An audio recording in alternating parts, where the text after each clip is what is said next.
Alors, mes chers amis, nous sommes dans l'évangile selon Saint Matthieu, chapitre 5. Et en fait, aujourd'hui, on touche vraiment la colonne vertébrale du christianisme. On est chrétien. Et cela signifie, on a commencé à être appelé chrétien à l'époque même de Saint Paul, à Antioche.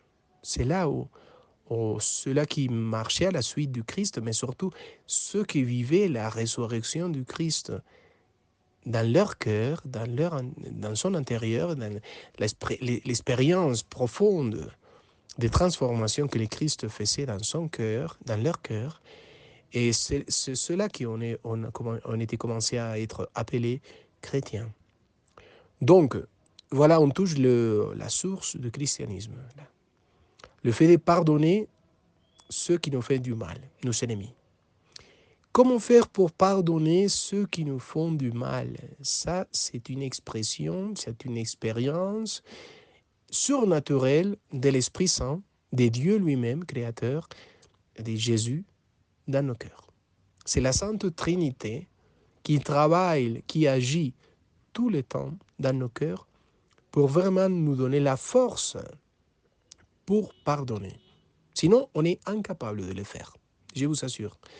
Il faut vous mettre toujours en face de Dieu et lui dire « Donnez-moi la force pour pardonner cette personne qui m'a fait du mal. » Et ne sortez pas jusqu'au moment où vous expérimentez que quelque chose se passe dedans.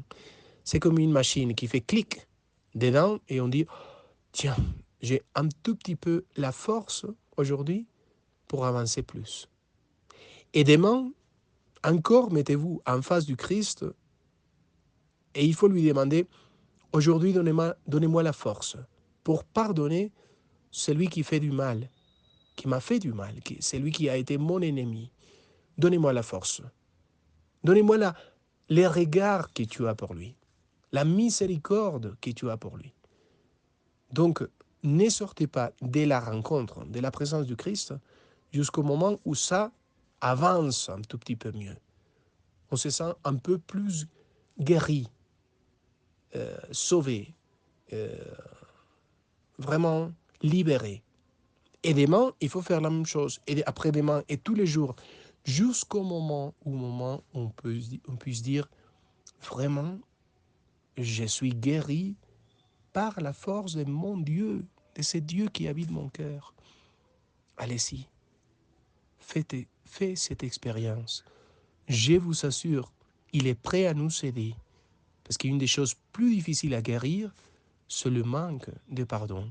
Mais il est avec les mains pleines de grâce pour nous donner la force. Allez-y donc, parlez avec lui et demandez-lui. Il va le faire pour vous.